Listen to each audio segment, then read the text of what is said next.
Welcome back to another episode of Richmond Real Talk, where you can find real teens have real talk about real stuff. This is your host, DJ Silver, currently recording here at the Shoreline Teen Center. And today I'm joined here with our very own Lawrence. How's it going?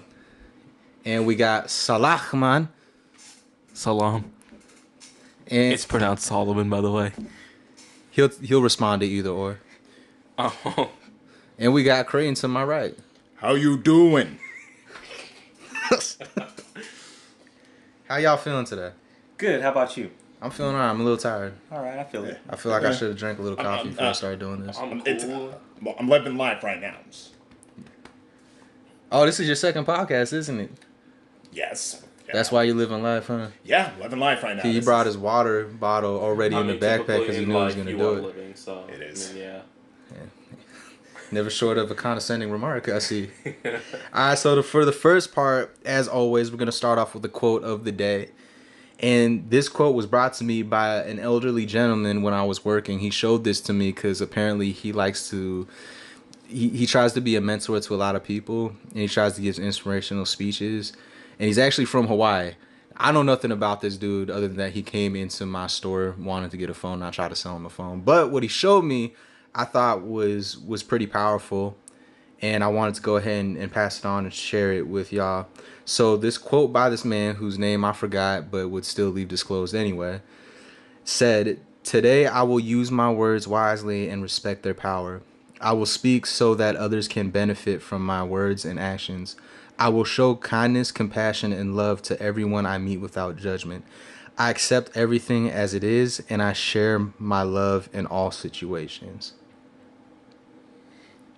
That was good. That's bars. Heavy. Deep right now, man. You cut me real deep just now. That is pretty good, huh? Feeling it in my heart. I know, right? I feel like this is something that we should strive to do and people should strive to do, to have that kind of mindset day in and day out. But sometimes it doesn't always happen. Sometimes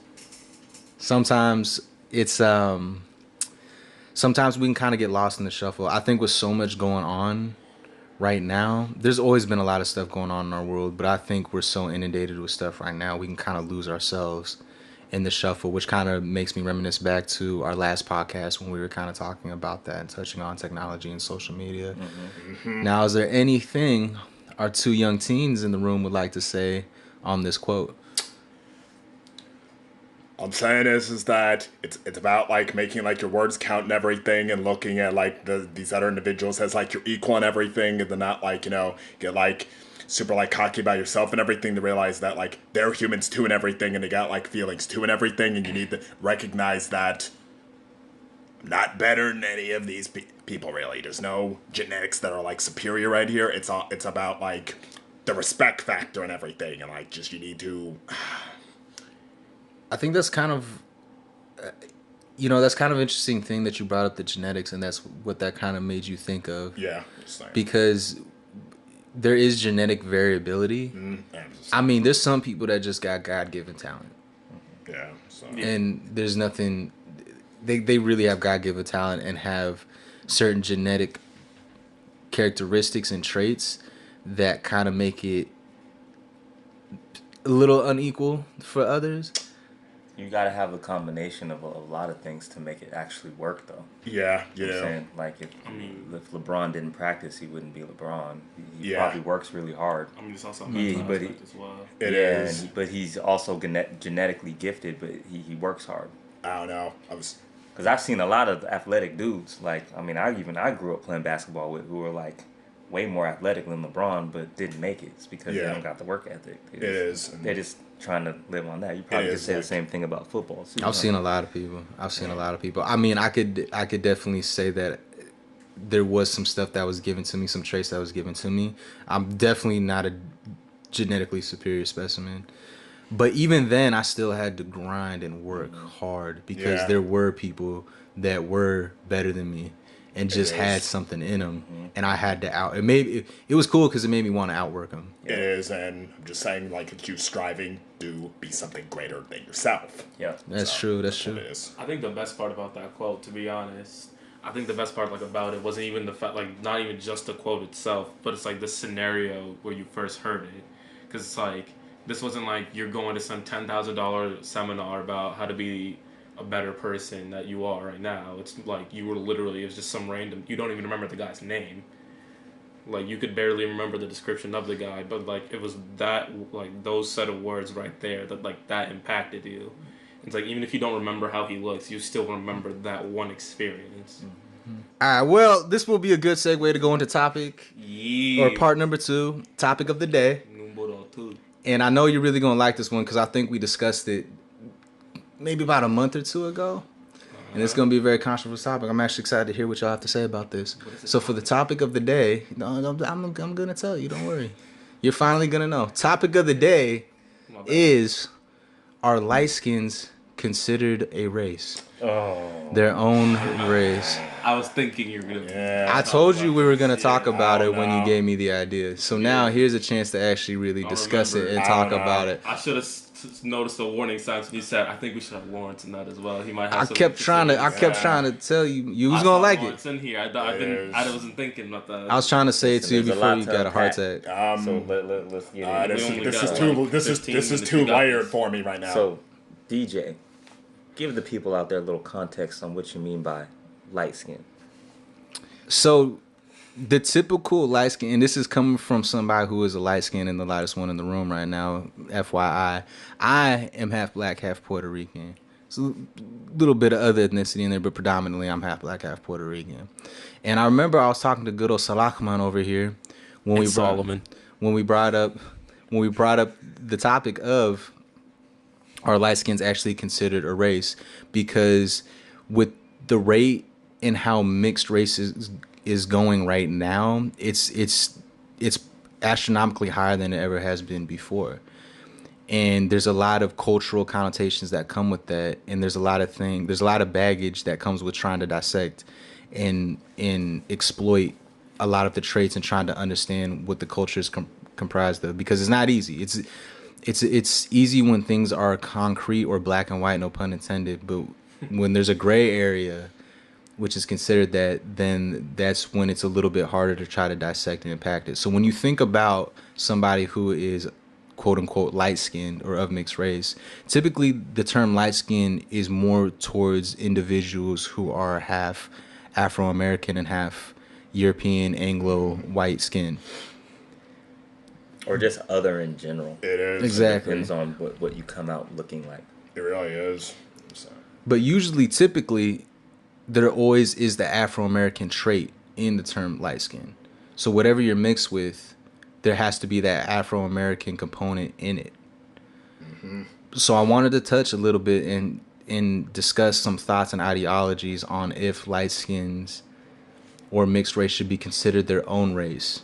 I think the real question is to who, because I feel like white people don't see a difference between all of us. No, I was also going to ask about the term light skin itself, because it's who are we comparing that to? It is. I mean, like obviously you're dark, you're lighter than compared to all of us, but it's like there are others of the other half that's like you probably look much darker than them. True, it is. One of my close friends, he's half black, half white.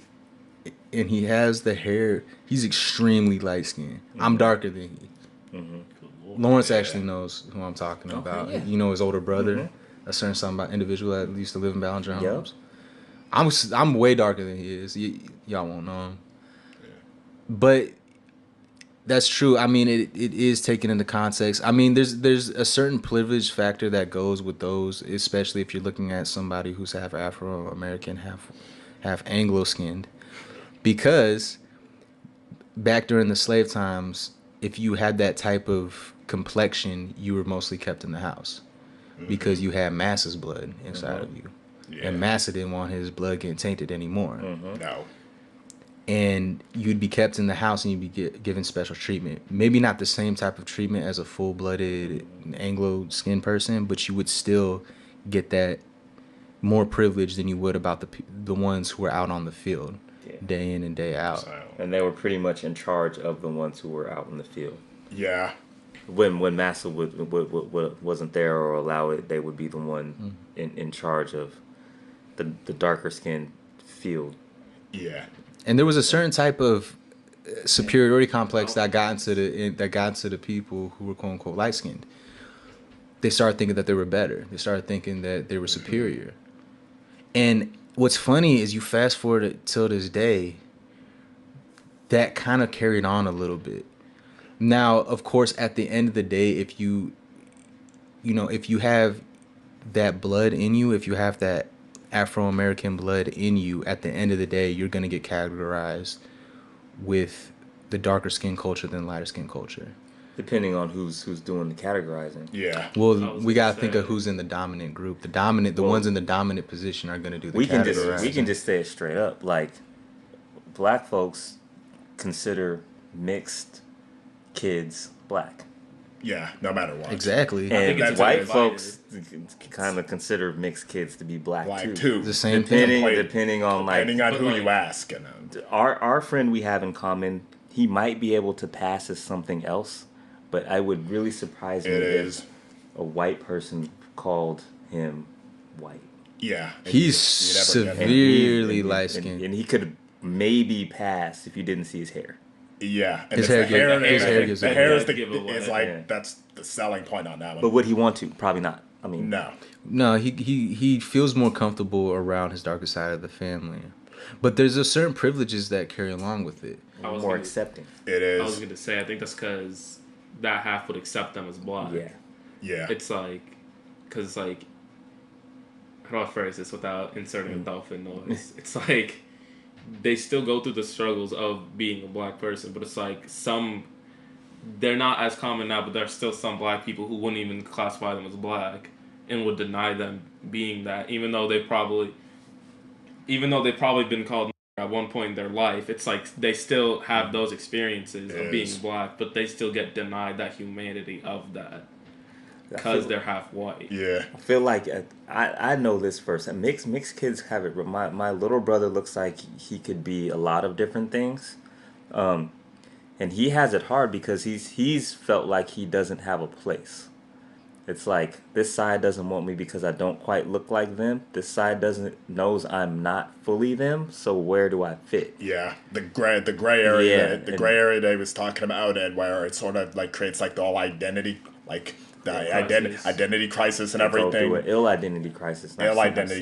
And everything that just makes them like, I don't know, like, where's my place in the world life, really, you know. Well, I mean? I'm really happy that you brought that up, because that's something that I could attest to, and something that I was experiencing growing up was that identity crisis. And it's like, well, if either culture rejects me, then I'm stuck in limbo. I'm stuck in the middle, you know. So that was something that was really, now of course my experience was different, because first off, people a lot of times couldn't get my ethnicity right.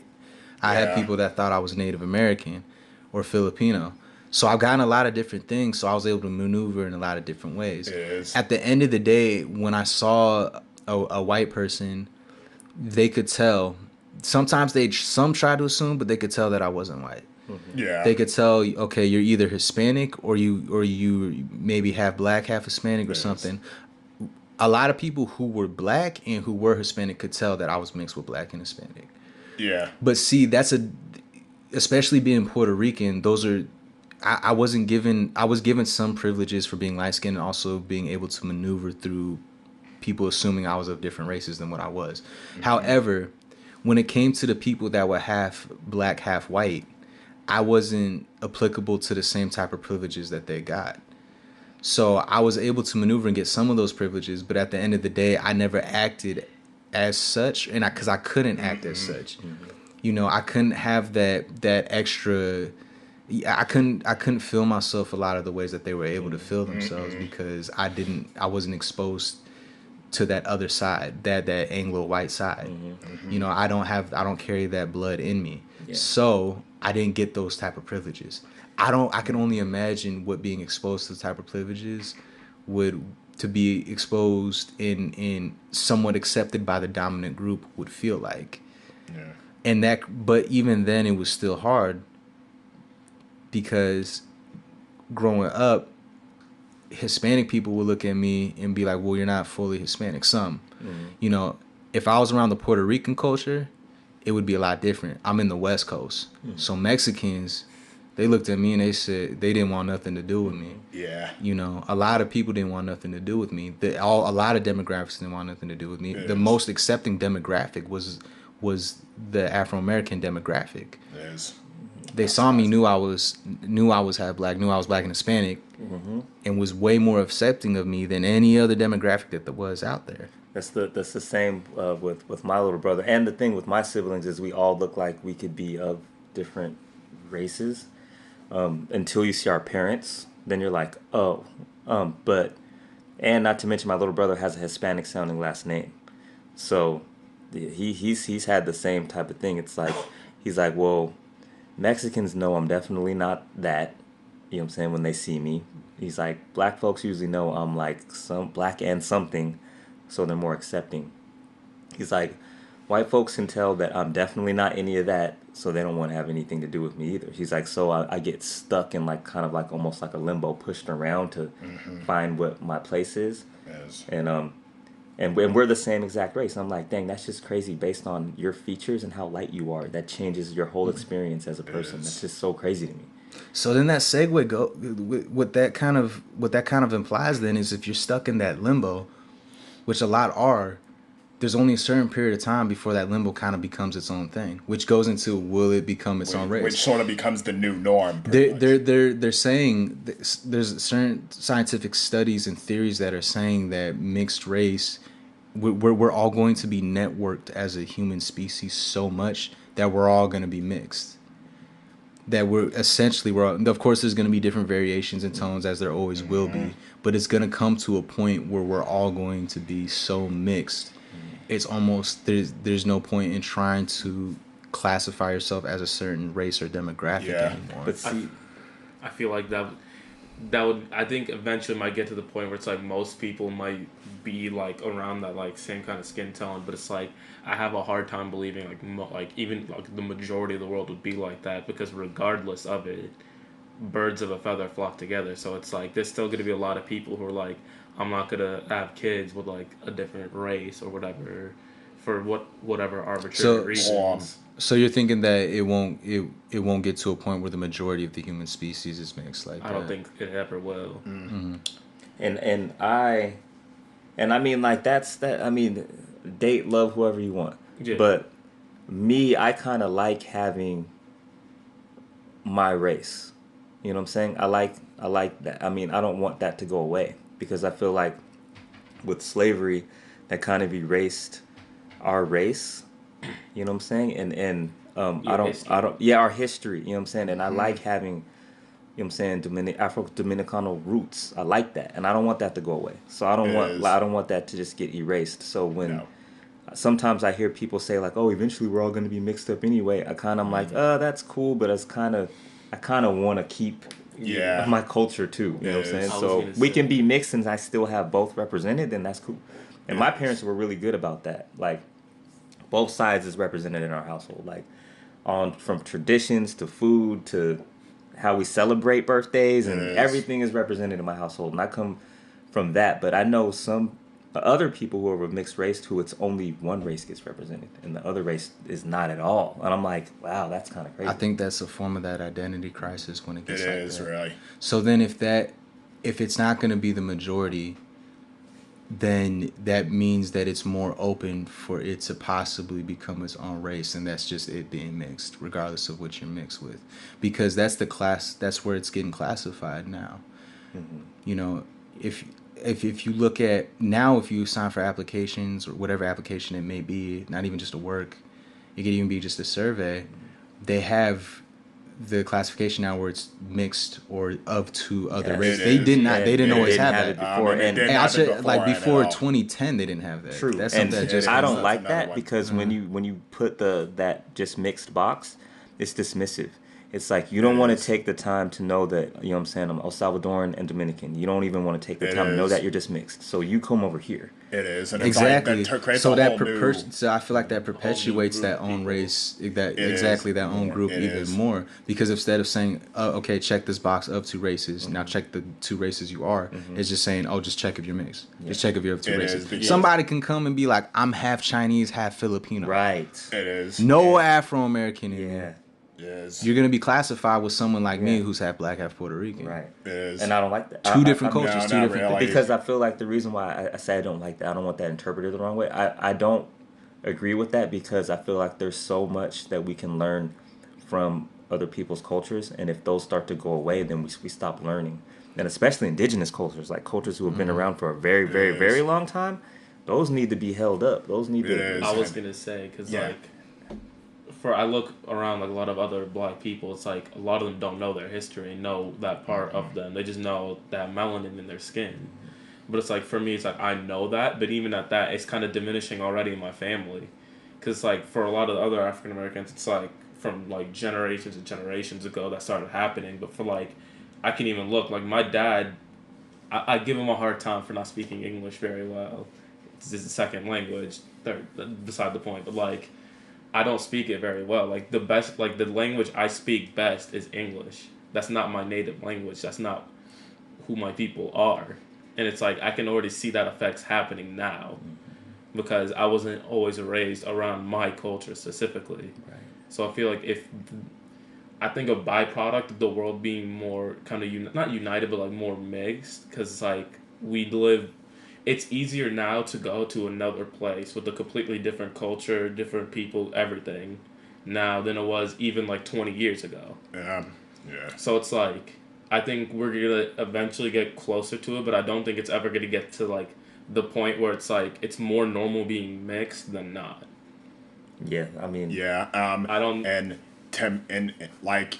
In this situation, I feel like it could create like a whole like new type of like the whole discrimination like type of thing, like where it's like like this minority group on minority group like type of crime and everything, like with discrimination and everything. Because I even like see that like at the school I went to and everything. Because like I mentioned like the word Steph Curry like my friend and everything, and he's like, don't talk about that light skinned like guy with me ever again. And like that's a situation where it's like, man, like like. That's like you can like feel like the tension of like even like that whole thing where there's sort of like a disdain and everything, and that guy was talking, it was like super African and everything, and it's a situation where it's like there's like the friction there, and even if like the group grows, like that whole like disdain is not gonna like go away pretty much, so it's gonna create like a whole like black on like mixed race type of like crime and everything. So that's kind of what that's exactly, and that's kind of what we're saying. There's always been like there's this big like disdain. Unwritten beef disdain, like darker skins against light skins. It is, and it know it stems from slavery, dude. Like that's where that comes from. Yeah, without a doubt. Yeah, and it's like how we separate ourselves even more. It's sad, and I've seen it like again. I've seen it from both sides. Like in some circles, I'm considered to be light skinned. You know what I'm saying? In some other circles, my brother is like really, really light skinned, and they really don't want to, you know what I'm saying? Like, and to touch on that, there are some light skins that do act like they are superior. That do act like they it does happen. I've ran into a few people who were half black, half white, who acted that way towards me, and I'd be around them, and they really were feeling themselves a little too much. Yeah, because it's like sometimes they're afforded certain privileges that people with. It is because like me and Creighton's skin color, we don't have. No, I think also partially because as darker skinned people, we kind of place the stereotype of lighter skinned people, like mixed race of they're sensitive. So it's like, right, whenever someone, for example, Drake, we get the aggressive. So we look aggressive, like we're going to kill somebody for no reason. It is. This is a funny, not going to say his name. If he is watching this, you know exactly who you are. But we were just joking around, talking trash like most teenage boys do. And I remember he said, and I, like, word for word, he said, haha, nigga, you're dark. And so like he's mixed. And it's like I'm joking, like I know he's not trying to start anything. So I asked, why is that an insult? And like he's like, it was just a joke. I don't actually mean it. Like it's just like it's whatever. So I'm like, I ask you this question: if I say, "Oh, you're light skinned," is that an insult? He goes, "Not really." So I asked him, "Does it make you better that you're closer to white than I am?" That's the why is being further away from being white considered a bad thing? That's the underlying. And it's like I can. That's an unconscious. Yeah. That's an unconscious conditioning. Like, divide. It really is. And that's on purpose, because the way that if you want to really be a white supremacist is you make the people who you're trying to take over or whatever oppress, you make them hate themselves. Mm-hmm. And that's what that is. Well. You influence them to hate themselves. Their beliefs, like from their beliefs, and that's what we do when we do that to each other. We hate. We're like we're partaking in white supremacy as black people. Yes. Yeah, because you look closer to the master, how he looks. So it is. I want to put you higher than the person who looks closer to the person who's been. And that creates like a whole new type of group of like mixed supremacists or whatever you would call it. And it's separation. Separation. That's another problem. And it doesn't unite us. It just drives us apart year by year. Yep. So this is a little fun story. So I don't know if you guys are aware of this. I think I've talked to you about my mom's. She's full African, but she's lighter skinned, and I think she's slightly darker than DJ. Okay. And that's because we're from Eritrea or Ethiopia. It does the same damn thing. There was eons ago, they were mixed with Arabs. Mm-hmm. So it's like 0.0. It was a lot of rape, a lot of weird stuff, a lot of attempting. It's weird. Yeah. It's there's a lot of Arabs, yeah. Yeah, so it's like 0.0000001% Arab, but it's like you can really see it in a lot of other people, and like my dad's like literally Creighton's color, and like my mom's like DJ is like slightly darker, but it's like she doesn't get viewed as African. I think I could convince people my mom's Hispanic. It's a mixed bag. And it's I'll tell you right now, my mom, you hear her talk one time, you will never, if you didn't know who I was, you would not even think where she was from. I know. I remember I saw your mom at the QFC. I was gonna come up to you and her and say hi, but you shot me with the dead ass. Like, don't come over here. Please don't. I don't want to die. Sitting at that table, don't you? But the thing that bothered me is that, especially before they came here, she was considered prettier than a lot of the other women there because she was the lightest skinned one there. Especially because Central Ethiopia is dark, because that was one of the few places in Africa that was never touched by Europe. So it's like you see black, wide nostrils, see, you're laughing at that, but those are the features. Yeah. No, that's the reality. I'm laughing at how you're explaining it. But just black, wide nose. Yeah. But it's crazy. Almost the same exact story about me and mine. It's like my mom, she's lighter skinned. My dad is really, really dark, midnight, you know what I'm saying? He's really dark. Play hide and go seek. Yeah, you never find them. Extra endings. But peep it. He was looked at as a bad guy by my mom's side because he was so dark. And I asked her, I was like, where do you think that came from? And then she's like, that idea is put in your head from slavery, and it's transferred. Even in our country, it's transferred to generation. You know what I'm saying? The bad guys in movies, they wear black. You know what I'm saying? Angels and stuff, they're white. You know what I'm saying? Anything that's evil is black. You know that's what I'm saying. You see, I don't know, movies again, Star Wars, pretty much. Darth Vader, bad guy, he's black. Black, Rebellion, mostly just white clothes. Darth Vader was played by a black dude, and he was voiced by a black dude. Voiced by a black dude. Yeah. So to conclude this segment, I think there's some really good points that came up that I want to touch on. One, I forgot his name, William Lynch, the man who started lynching. Yeah. He said something that stuck with me, and I remember I heard this, I think, back in high school.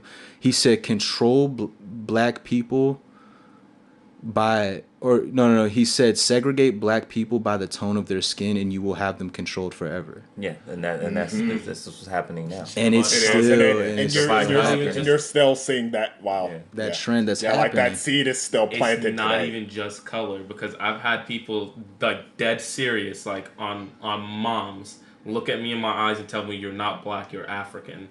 because I'm first generation. And that's the culture thing. That's the next thing I want to bring up. That's a culture thing too. Yeah. So I understand that. Look, I don't know if the majority of the species in the human race progressing forward is going to be majority mixed or not. There's no way of telling. It could go either or. We could kill ourselves. Not to be cynical, we can all kill ourselves before we even get to that point. But what I can say is that, like culture, we always have to remember our history. But culture is always progressing. When a certain culture dies, the natural reaction is that a new birth of culture is going to rise. And that's just the natural reaction. So just for hypothetically speaking, say that there was a point where the majority of the human race are mixed. Everyone's mixed. But I think the other question is your race, your skin tone, or your practices that you do within your household, which is that culture part. Yeah. So I feel like it doesn't matter what the skin tone is. Exactly. Is if you're speaking your native language and doing your native traditions, it doesn't matter. That's based on the culture. Really. Let's look at Africa, for example. Africa that's all black, but you have different cultures within those mass people that are all black there. Yeah. So if we were to have one race that was the majority of the human race was all mixed, you're still going to have different cultures and customs and ways of speaking. Because they're going to be mixed with two things, and then it's going to turn into the divide in which mixed races are upholding the mixture that they are mixed with, and which are not. Which I think then it wouldn't be racism. It'd be more for this is a term I'm completely making up, but it'd be like culturalism. Where you're segregating based on culture. How much you know about the things that you're mixed with. Which, I mean, that could happen. I don't my really culture's see better that. than yours. I don't really see that happening per se. I think that I don't see it I think, to be honest, like I just got back from California, and you see mixed race kids a lot more often than I've been everywhere than you do any other place. Any other place, really, to be honest. What me and my cousins were talking about is like, dude, imagine when their kids have kids, they're not going to, are they going to know that they're Samoan, Black, Dominican? That's a lot of cultures. That's a lot. And I was like, dude, like eventually one of those cultures within that mixed person is probably going to die off. Or something, or a natural culture. It's going to be natural that something new just bursts from that. Yeah. So, but I don't want that to happen. I want my little cousin's his Tongan roots, his Dominican roots, and his Black roots. I want him to know them all. See, I used to feel the same way about that, especially for me being mixed. But I almost feel like life is gonna go. At some point, we can't hold on so much to the history. I mean, I feel like at some point, things are gonna start progressing.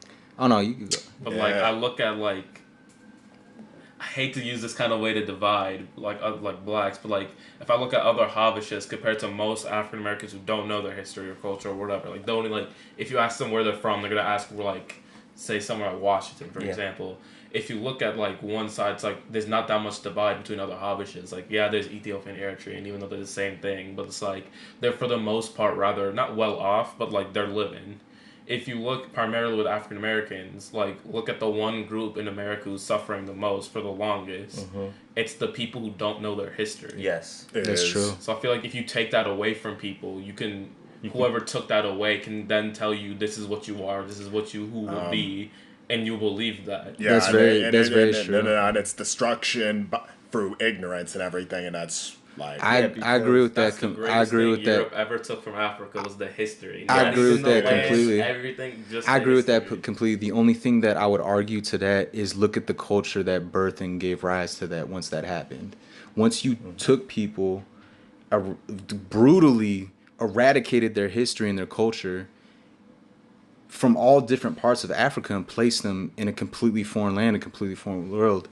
Look how that integrated, mixed, and then gave rise to a whole new culture in America, which still is struggling. But do you think that those people, do you think that those people won't be oppressed still? I think they still will be, no matter what they're mixed with. Which people? The people that have birthed from the Africans who were stolen, you know what I'm saying? Who were stolen and brought here. Whatever the byproduct is, they're still going to be the oppressed people because they are coming from the people who were oppressed. Oh yeah, they're going to be oppressed. But regardless, there was still a birth of new culture. now it got to a point now where you have Africans coming over here from Africa, and when they get here, of course, within the black community, there's a difference between African, Jamaican, Haitian, African American. But in the eyes of everybody else, even outside the country, it's all black. At the end of the day, it's all black. Depending on what country you're at. Yeah. Because if we're talking about America, like when you're within here, then they like exactly like I was saying earlier. Like you could put all of us in the same room, and like the majority of white people are going to think we are the same thing.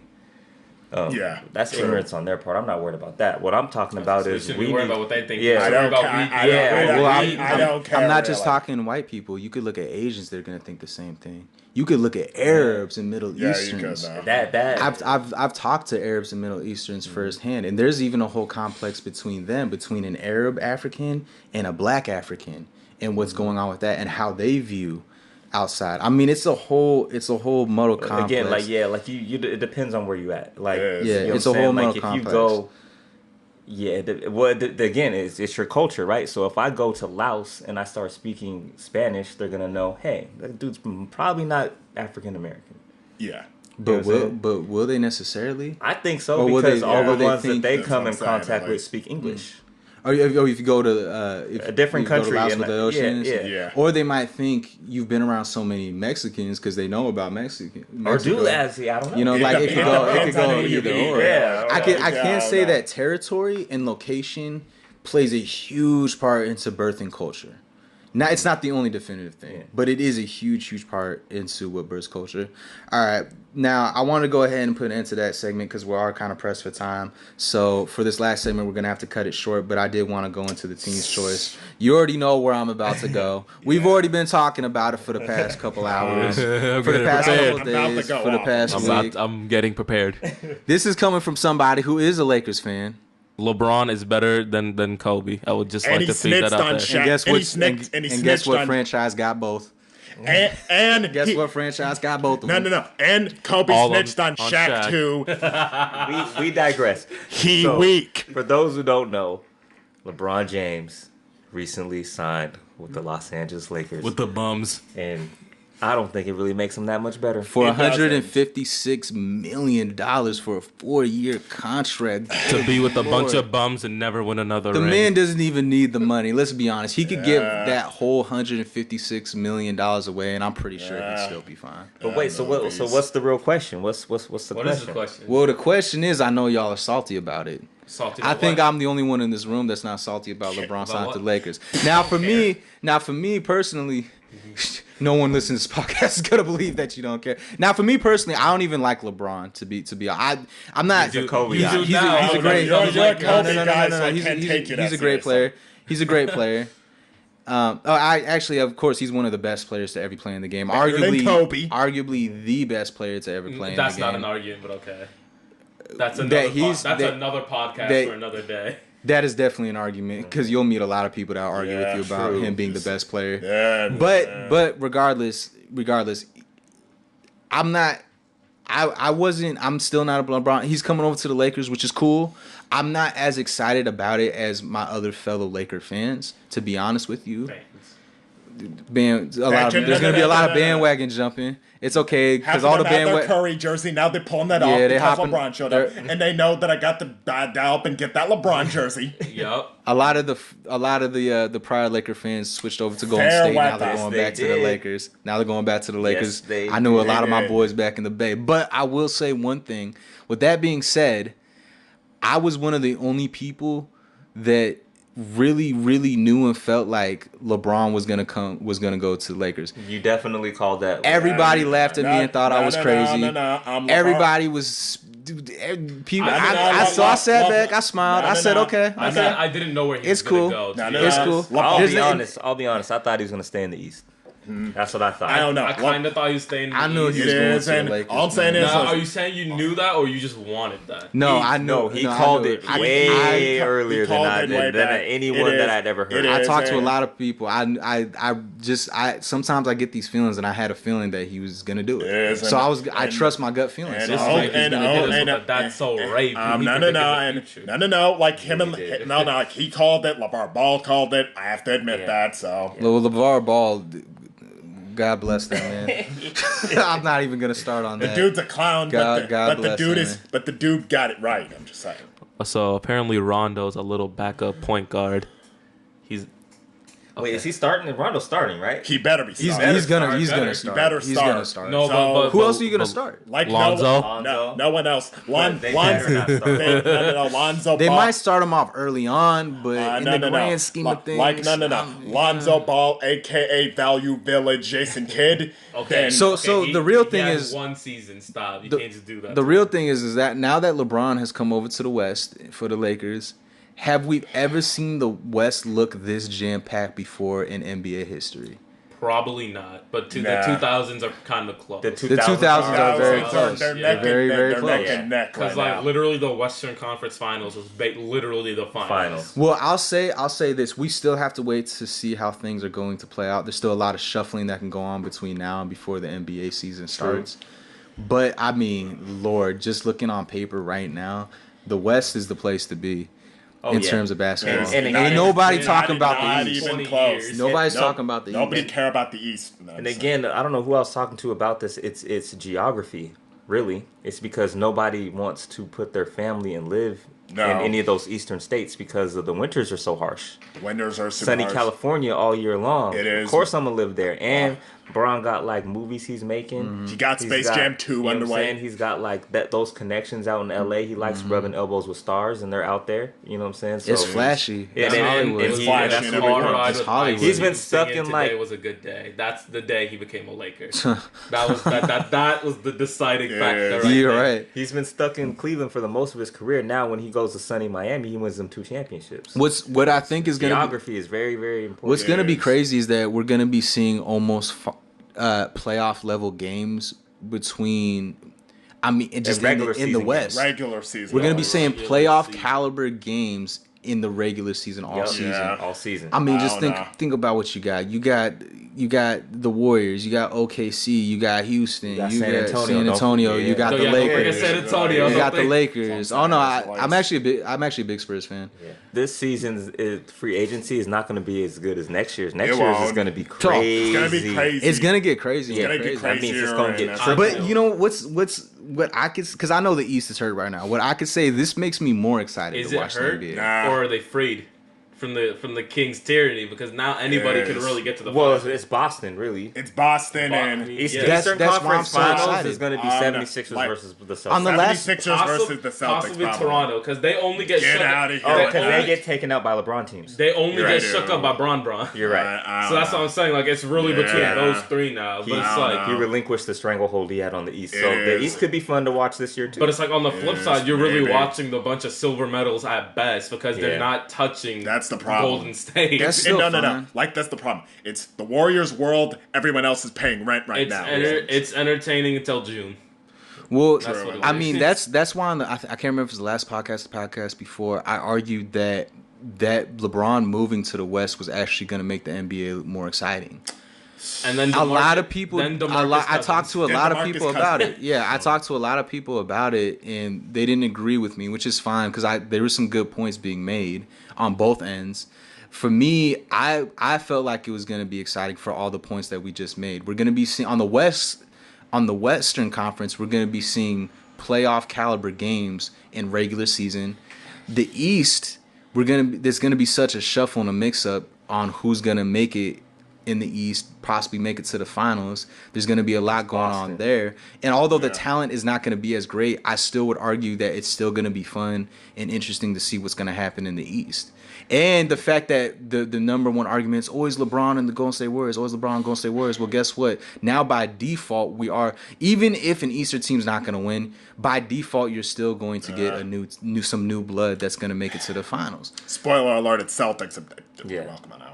And that I agree with that. I'll bring it full circle. Maybe. It's like this. It's like even though LeBron is now in the West on the Lakers, where does that team stack up against the rest of the West? Not that high. No, not they're really. Like 7th. They're like 7th. At best, right now. I was gonna say I trust Bron at least. Maybe if, in the words of Shaded Sharp, Magic could do that no look pass and get him something. Mm-hmm. But I think best case scenario maybe 5th seed. Okay, I'll give him 5. I was gonna say, I don't think he's gonna have home court advantage the first round though. The real nothing kind of changed and everything did change, because to me nothing changes because the Warriors are still going to be in the finals. It is. Now they're just not going to be in a team that they're not going to be going against a team that has LeBron in it in the finals. It is. I mean, and now maybe to me, the first or second round. I don't know. But to me, it's just like it's this foregone conclusion because I don't think Boston can beat the Warriors in the finals either. But even without Cousins, probably not even with KD. Yeah, it's still going to make things exciting because LeBron would have had it easier playing teams in the East and just beating teams left and right. Now, I feel like he almost wanted to challenge himself. He said, let me go straight into the Lions Den with all these big names and Golden State, what if I'm going to be playing regularly. I feel like he doesn't even care anymore, to be honest. You don't think so? No, I don't even think that's on his radar. I think he just wants to be in LA for pure geography. I don't think he even expects to win a ring. I think he's especially not this next year. You don't think he's hungry for it for these next 4 years? No. Because for one, like he's not going to catch Kobe. Mm-hmm. Now you're playing for the franchise that pretty much Kobe built to be in most recent history. You can't catch him. Okay, he has like 5. Mm-hmm. You know what I'm saying? Like he's living in Magic and Kobe's house, basically. Yeah. You know what I'm saying? So I think he knows basketball well enough to know that he's not going to be heralded as one of their greats, and he's not going to be there that long for him to do that. He might get them one more. Maybe. I would really hope you're right. But I'd really hope that LeBron, being the person he is a little bit more competitive than that. Than to just say, I'm just going to go there, get my dollars up, get some fame up, and just be chilling. I at least think the type of... And again, this comes from somebody who doesn't even really like LeBron, but respect him.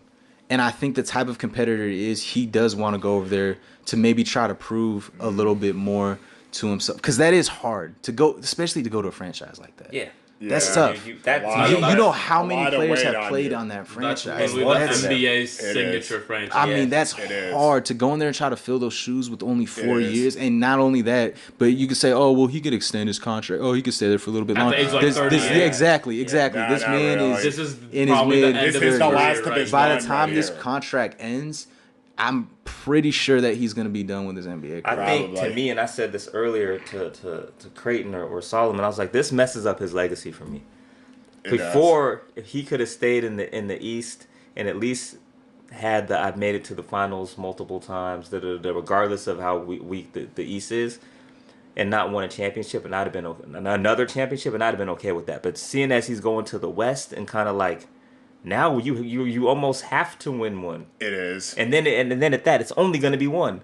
Because I don't think he's going to do multiple over there. No, I don't think that's going to happen. I don't see it. But in some amazing miracle of a possibility, he's able to pull maybe 2. I think you're just saying that because you want to see the Lakers. No. It is. I really didn't care if LeBron came over to the Lakers or not, to be honest with you. I kind of, to be honest, part of me kind of didn't want him to. And I could honestly say I was saying that before. Right. I was making that. Lawrence can argue. Yeah. He could vouch for me. I was actually making that argument. Mm-hmm. I ain't got no reason to lie. I'll be honest if I want him to come over.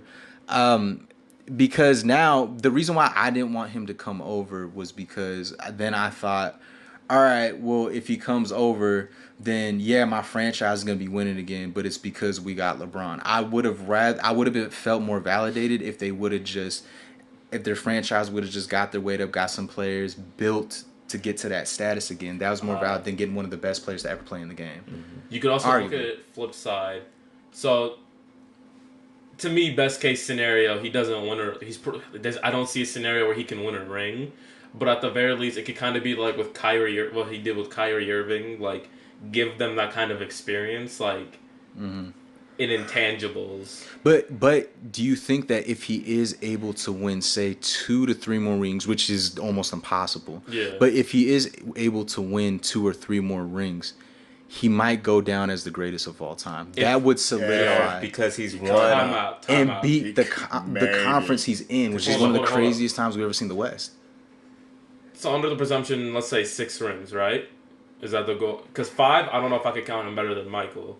Mm-hmm. Because the thing with that, it's like, he had to go through a lot of harder teams, but Michael has 6 rings though. Yeah, Michael's 6 and LeBron. The thing with that is like, right?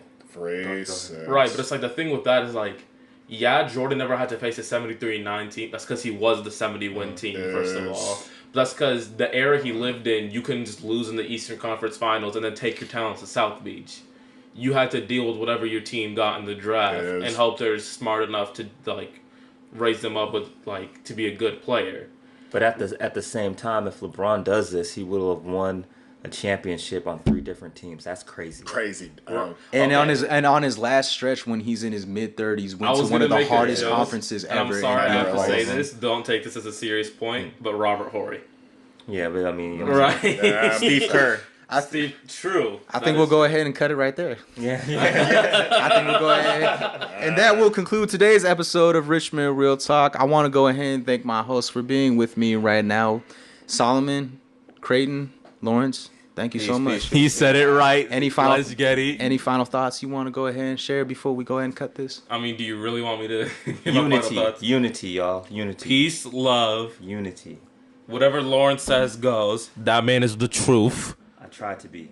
He doesn't try. He just is. He spit on the microphone when he said, Did I? I'm sorry. Hey, now it's blessed.